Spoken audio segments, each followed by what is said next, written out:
بسم اللہ الرحمن الرحیم۔ اگر دولت سنبھال سکتے ہو تو کسی بھی نماز کے بعد انا اعطیناک کل کوثر سینے پہ ہاتھ رکھ کر پڑھ لیں، ذاتی مکان، گاڑی اور بے تحاشا دولت آ جائے گی۔ محترم ناظرین، آج کا قیمتی وظیفہ میں آپ کو بتانے جا رہی ہوں۔ یہ ایک خاص عمل میں آپ کے ساتھ شیئر کر رہی ہوں۔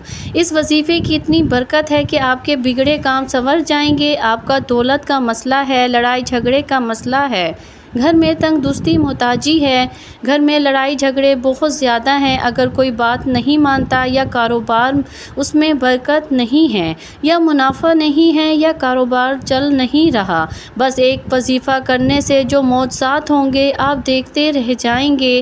اور کافی لوگ ایسے ہیں جو وظیفہ کر کے تھک گئے ہیں لیکن ان کو کامیابیاں نہیں ملتی، ان کے راستے میں اسی طرح کی رکاوٹیں ہیں، اسی طرح کی بندشیں ہیں، تو ان کے لیے بھی یہ عمل ہے، وہ بھی اس وظیفے کو کر لیں تو انشاءاللہ اللہ پاک ایسا معجزہ فرمائیں گے، اللہ پاک ایسا کرم فرمائیں گے کہ تمام مشکلات، تمام پریشانیاں ختم ہو جائیں گی۔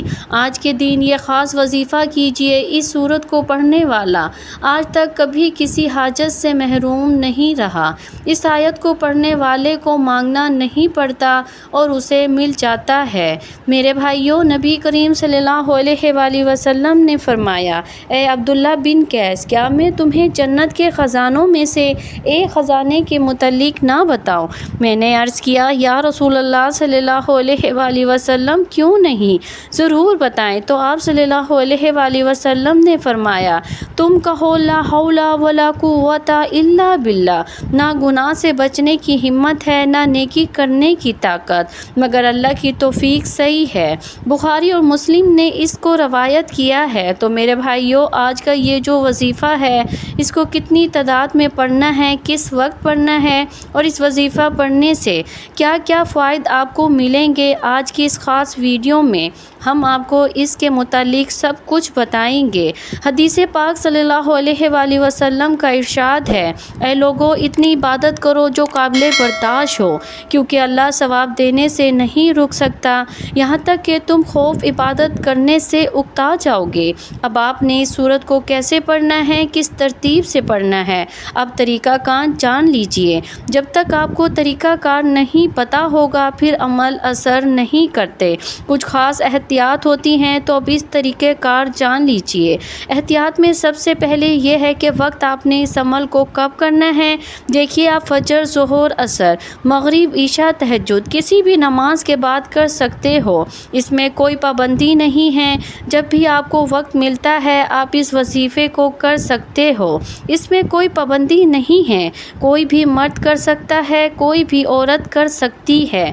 اکثر کچھ مردوں کو بھی مشکلات کا سامنا کرنا ہوتا ہے کیونکہ مرد بیچارے اپنی بیوی بچوں کے لیے، اپنا گھر پالنے کے لیے باہر محنت مشقت کرتے ہیں۔ اسی طرح کچھ عورتوں کو بھی بہت سے مسائل ہوتے ہیں، وہ بھی اس عمل کو کر سکتی ہیں اور لازمی کریں تاکہ آپ کی زندگیوں میں آسانیاں آئیں۔ جو بھی آپ کا مسئلہ ہے، بس آپ نیت رکھ کر یہ پڑھو گے، یہ عمل کرو گے تو آپ کے مسائل حل ہو جائیں گے انشاءاللہ۔ اس وظیفے کی برکت سے اللہ پاک کی خصوصی رحمت ہوگی۔ عورتیں اس کو خاص ایام میں بھی کر سکتی ہیں، اس میں بھی کوئی پابندی نہیں ہے۔ اگر پہلے آپ کوئی عمل کرتے ہیں، کوئی وظیفہ کرتے ہیں یا کوئی تسبیح کرتے ہیں، اس کے فوراً بعد بھی اس عمل کو کیا جا سکتا ہے، اس میں بھی کوئی پابندی نہیں ہے۔ وقت کو مد نظر رکھ کے وظیفے کی طرف چلتے ہیں۔ اعوذ باللہ من الشیطان الرجیم، بسم اللہ الرحمن الرحیم۔ یہ وظیفے کا حصہ ہے، آپ نے لازمی پڑھنا ہے۔ اس کے بعد آپ درود شریف پڑھیں گے۔ ایک بار میرے ساتھ درود شریف بھی پڑھیے، اللہم صلی علی محمد وعلی آل محمد کما صلیت علی ابراہیم وعلی آل ابراہیم انک حمید مجید، اللہم بارک علی محمد وعلی آل محمد کما بارکت علی ابراہیم وعلی آل ابراہیم انک حمید مجید۔ یہ درود پاک آپ نے 7 بار پڑھنا ہے آپ صلی اللہ علیہ وآلہ وسلم کی ذات پر۔ اگر کسی میرے بھائی بہن کو یہ درود پاک نہیں آتا، کوئی سا بھی پڑھ سکتا ہے جو اس کو آتا ہے، اور اگر کوئی بھی نہیں آتا تو وہ اتنا کہہ سکتا ہے صلی اللہ علیہ وآلہ وسلم۔ اس کے بعد آپ نے یہ سورت انا اعطیناک الکوثر پڑھنی ہیں۔ قرآن پاک کی سورۃ کوثر کے نام سے بھی ہم جانتے ہیں۔ اس سورت کو آپ نے کب پڑھنی ہے اور کیسے پڑھنی ہے، کتنی بار پڑھنی ہے، سب طریقہ کار بتاؤں گی انشاءاللہ۔ جب آپ اس وظیفے کو کریں گے سب پریشانیاں آپ کے اوپر سے دور ہو جائیں گی۔ اللہ پاک اسی صورت میں ہمیں یہ آگاہ بھی کر رہے ہیں کہ ہم غمگین اور اداس نہ ہوں، کیونکہ ہر مصیبت کے بعد آسانی ہوتی ہے۔ لہٰذا اگر کوئی اللہ تعالیٰ کے دین پر ایمان رکھتا ہے، اللہ تعالیٰ کے وعدوں پر کامل بھروسہ رکھتا ہے اور اللہ تعالیٰ کے کلام اور رسول اللہ صلی اللہ علیہ وآلہ وسلم کی باتوں پر مکمل یقین رکھتا ہے تو وہ مصیبت کے بعد آسانی ضرور دیکھے گا اور اس کی زندگی میں تنگی کے بعد خوشحالی ضرور آئے گی۔ آپ نے اس سورت کو صرف 21 بار سینے پہ ہاتھ رکھ کر پڑھنا ہے، اچھی طرح پڑھنا ہے۔ جب آپ اس کو پڑھیں گے آپ کے ذہن میں آپ کے مقصد ہوں گے، جو آپ کے لیے مشکلات بنی ہوئی ہیں وہ آپ کی حاجتیں ہوں۔ آپ یقیناً اسی نیت سے ہی کریں گے کہ آپ کے تمام مسائل دور ہو جائیں، تو آپ نے وہیں بیٹھے جگہ چھوڑے بغیر لا حول ولا قوت الا باللہ العلی العظیم، لا حول ولا قوت الا باللہ العلی العظیم صرف اتنا پڑھنا ہے کہ میں پورے یقین کامل سے کہتی ہوں کہ اس تسبیح کو ہر کوئی جانتا ہے۔ لا حول ولا قوت الا باللہ کا مطلب حضرت عبداللہ بن مسعود رضی اللہ عنہ فرماتے ہیں، لا حول ولا قوت الا باللہ کو میں نے رسول اللہ صلی اللہ علیہ وآلہ وسلم کے سامنے پڑھا تو آپ صلی اللہ علیہ وآلہ وسلم نے فرمایا کہ اس کا مطلب جانتے ہو کیا ہے؟ میں نے عرض کیا اللہ اور اس کے رسول صلی اللہ علیہ وآلہ وسلم خوب جانتے ہیں۔